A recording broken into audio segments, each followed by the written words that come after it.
Alright, hey, it's Kaero. Welcome back to the channel. I am sick. I have a little bit of a sickness going on, so bear with me. Today we are taking a look at some artificial intelligence generated magic cards from Urzas A.I. I put in all the characters from Robin Hood, and I based this off the animated version that most of us grew up with from Disney. So I hope you enjoy. If you do enjoy, hit that thumbs up. Consider subscribing. Excuse me. A little bit sick, but here we go. We're going to react to these cards. So, first we have Alan A. Dale. I'm not sure how you pronounce it. Alan A. Dale? Alan A. Dale. This is the Rooster Minstrel from Robin Hood. 1 blue, 1 white, 2 generic for a Rooster Minstrel 2/2. When you draw a card, put a +1/+1 counter on Alan Adale. That's every turn he gets bigger. Every single turn you draw your card, he gets a +1/+1 counter. And he has an activated ability of 1 white, 1 blue. Return Alan Adale from your graveyard to your hand. So he keeps coming back. It's not bad. It's kind of like a bard in most D&D campaigns where you're like, will you just shut the hell up? And they're like, nope, just keep coming back. In this case, he comes back and he goes, Robin Hood and Little John walking through the forest. Oodle-lally, what I gotta do. Whatever they say. I can't remember. Something like that. What's the flavor text? His songs are as soothing as a good punch to the ribs. His songs are as soothing as a good punch to the ribs. Very good, Alan Adale. Yeah, that's kind of like pinpointing how a bard would be. You know, if you watch The Witcher, you know that the bard is like always kind of like a little bit of an inconvenience, a little bit annoying, but then the character gets down and they really need a bard, and the bard sings a song about them, and then they're back and they're like, wow, that was actually very sweet. So, yeah, there's Alan A. Dale. Next is Friar Tuck. 1 blue, 1 white, 1 generic. Is a human cleric. Power 2, toughness 1, so it's a 2/1 3-drop. He has tap 1 white mana, sacrifice Friar Tuck, prevent all damage, combat damage that would be dealt this turn. That's actually pretty decent. You could sacrifice him when you're blocking with a lot of stuff if you're under the gun, and then prevent all that combat damage, and then they're all tapped out, you can swing back in, or you can swing in with a lot of stuff, and then if they do like unfavorable blocks or something that you don't really like, you can sacrifice them. Yeah, Friar Tuck's pretty cool. His art looks really weird, but whatever. What's his flavor text? Tuck used to go around healing everyone. He still goes around healing everyone, but now he does so with a side of justice. Listen, my name's Friar Tuck, all right? I used to go around. I used to heal everybody. I see a sick person, I heal them. I say, sick person, you're healed. Go about your life. Have a glorious life. Have a good day. And now he goes around. He goes, I see a sick person. I'm going to heal you. And then he goes, what's that? What do I hear? Someone's getting robbed. Whoop-a! He hits them. He kills them. And then he goes, you're healed. But justice has also been served. Good on you, Friar Tuck. Good job. Next is King Richard. 1 something, 1 white, 3 generic. I'm going to say white. 5-drop. He's a Lion King. He's a 4/4 flying lion. Whenever King Richard attacks, it deals 2 damage to target creature defending player controls. Okay, so this is good on the offensive. So if you're going to attack with King Richard, he can potentially kill a creature that the defending player controls. He can also deal 2 damage to a flyer, meaning that if they have like a 6/6 flyer and they block King Richard, they're going to at least that flyer's just at least going to die. So not too bad. What's the flavor? The kings that succeeded in conquering territory returned to roam the land. They helped keep the border safe by striking down thieves and lawbreakers. I feel like the AI went a little bit too straightforward with this card. So I made the legendary creature a Lion King because King Richard in the Disney he's a lion and he's the true king. But it looks like the Disney Lion King, not Simba, his dad. I can't remember his name. If you remember his name, let me know in the comments. But yeah, all right. Next up is Little John. 1 generic, 1 green, 1 white for a bear enforcer, 5/3 for 3. And it's trample, and other creatures you control have trample. Little John is not messing around. Little John is awesome. A 3-drop 5/3. So, say you're in a Selesnya aggro deck, you play a nice 1-drop. That's maybe a 2/1. You play a nice 2-drop. That's maybe a 3/2, 3/3, something like that. You play Little John. Other creatures you control have trample. You just start smashing. Very, very good. What's the flavor text? Though his exact name has never been recorded, John the Hill Drifter Hollows was renowned as a bushcraft expert. Okay, so now we know the real name of Little John. I don't know why he was called Little John. Maybe he's like a fugitive. He served in the war. And if people if he introduced, he goes, "Oh, my name is John Hollows," they'd be like, "Are you the Hill Drifter? The Hill Drifter, John Hollows? From the war?" And so he's trying to avoid that. I'm just going to go by Little John. Little makes me seem like I'm not a threat, even though I'm a 5/3 trample for 3. Very good. He was renowned as a bushcraft expert as well as probably a warrior killer. So next we have Maid Marian, 2 white, 1 generic for a fox cleric, star for strike, 3-drop. Her power and toughness is equal to the number of lands you control. So should be on turn 3, a 3/3 first strike for 3, and then whenever she dies, you gain 2 life, and then she just scales up in power and toughness as the game goes on. So this is actually a very good card. Art is a little bit weird. You know what I mean? The art is strange. I'm going to go ahead and say that she has some sort of a protective tunic or something that has some protrusions. Anyway, flavor text is she gave him everything but her life. I feel like that's probably representative of Maid Marian in the Robin Hood universe. She really will give everything to Robin Hood except her life. I mean, that's really nice.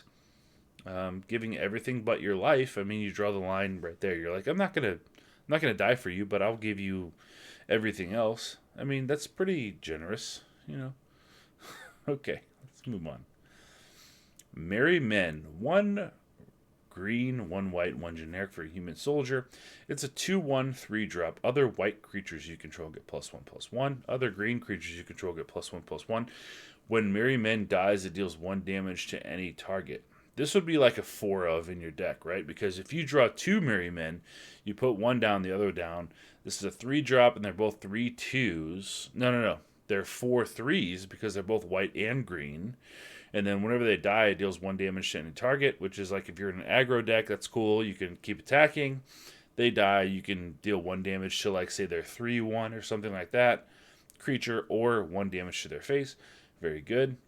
The flavor text is, if war means fighting to defend one's land, Merry Men stands ready to do so. Yeah, I think that's pretty representative of Merry Men. It's weird that we only get to see their torso and legs. I don't know. I guess they don't have heads or whatever, but like, what's that thing? What's that thing going off to the side of their right arm? It's like a scythe. Like, I understand they have a sword in their left arm, right? They're holding it by the blade, which is weird, but like, I really want to see what the other thing is, but I guess we would never will. Prince John. 1 black, 1 white, 1 generic for a lion rogue. He's a 2/2. He has an activated ability of 1 white, 1 generic. Tap him. You may put a basic land card from your hand onto the battlefield. That's actually pretty fitting, right? Prince John is the false king, and he wants more land, he wants more resources, he wants everything, so he can give you more lands. Okay, I see that. He's a mythic rare, not too bad.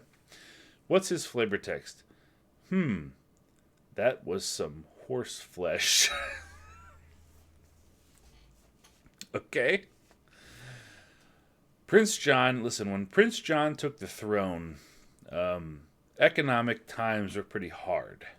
So when his meals were served to him, he goes, he cut the steak, put it into his mouth, and he goes,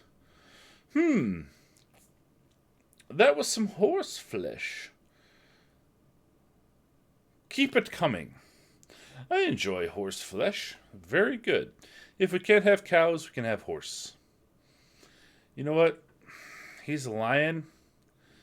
You know, if he was a human, that'd be weird. But he's a lion. He enjoys horse flesh. That's fine. Whatever. Robin Hood. Here is the namesake of the franchise. Double green, 1 generic. Fox Archer, 1/1. Tap. Prevent all combat damage that would be dealt to you this turn.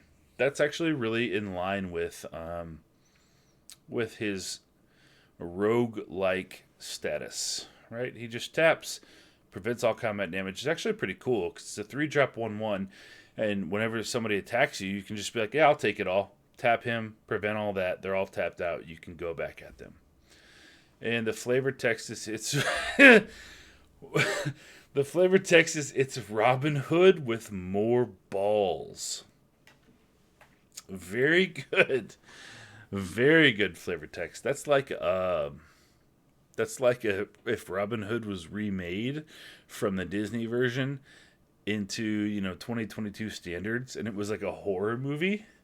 They'd be like, Robin Hood, he steals from the rich and kills them and gives you their money. Coming to a theater near you, September 2023. It's Robin Hood with more balls. Thank you. The Sheriff of Nottingham. 1 black, 1 white, 1 generic. For Human Inquisitor, 1/3. As long as you control an Inquisitor, Sheriff of Nottingham gets +1/+1 and has vigilance. So, Inquisitor Tribal.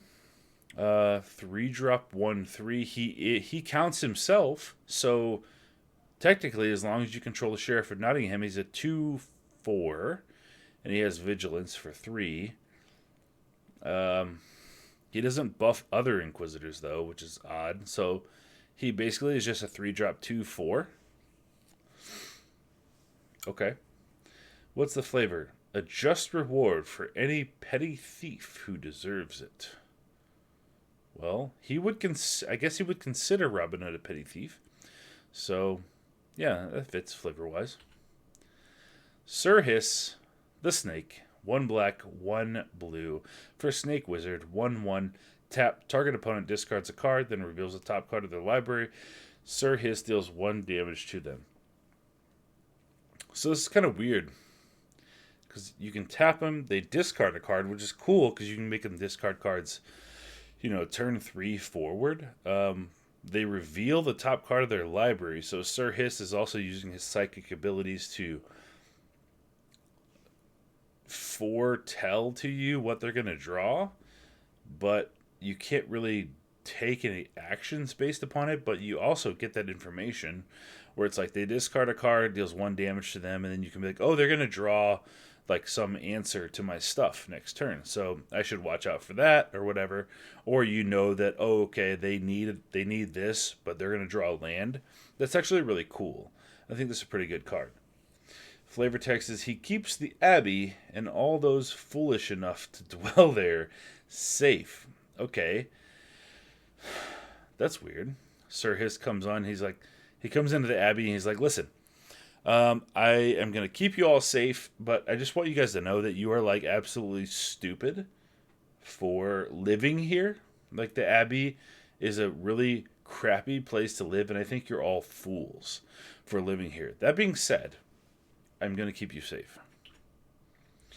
Skippy, the rabbit archer, 1 white, 1 generic, 1/1, tap 1 white mana and tap it, destroy target tapped creature. That's a pretty good 2-drop. If you're facing aggro, you're facing mid-range, they got some really good, powerful creatures. That's pretty good. I mean, it's not going to kill the opponent, but you could really, if you get like, two or three creatures killed by this thing, that's really, really good for 1 mana each. It basically makes you not have to have removal. So you play this on turn 2. They play a good creature. You're like, okay, I'll just kill that for 1 white mana and drop another 2-drop on turn 3, and then you're ahead of the game. Very, very good. Flavor text is, once an ogre thug, always an ogre thug. That's really bizarre to think of Skippy, the rabbit archer, as an ogre thug. Skippy was like, listen, you meet Skippy, and he's like, listen, I have something to tell you. Several years ago, I was down on my luck, and I didn't have much going on for me, but I met an ogre, and the ogre promised me work. And he said, if you go and you tap yourself and you destroy this creature, I'll give you money. And I did that. I wasn't proud of it, but I had a family. I had little rabbit archer kids that I had to put food on the table. And so I was an ogre thug for a time. I've tried to reform my ways, but if you consider me for your party and your journey, I could put my ogre thug ways to use also. For good. I'm a reformed ogre thug, but I'm still an ogre thug. You know what I mean? So Skippy is actually not to be messed with. Oh, that's it. All right, we're back to Al and Adele. All right, so if you enjoyed the video, there are more AI-generated card ratings and deck lists on the channel. Thanks for subscribing. Thanks for being here with me in the live chats when I do live streaming and for MTG Arena. And I appreciate you watching, and I will talk to you next time. Thank you.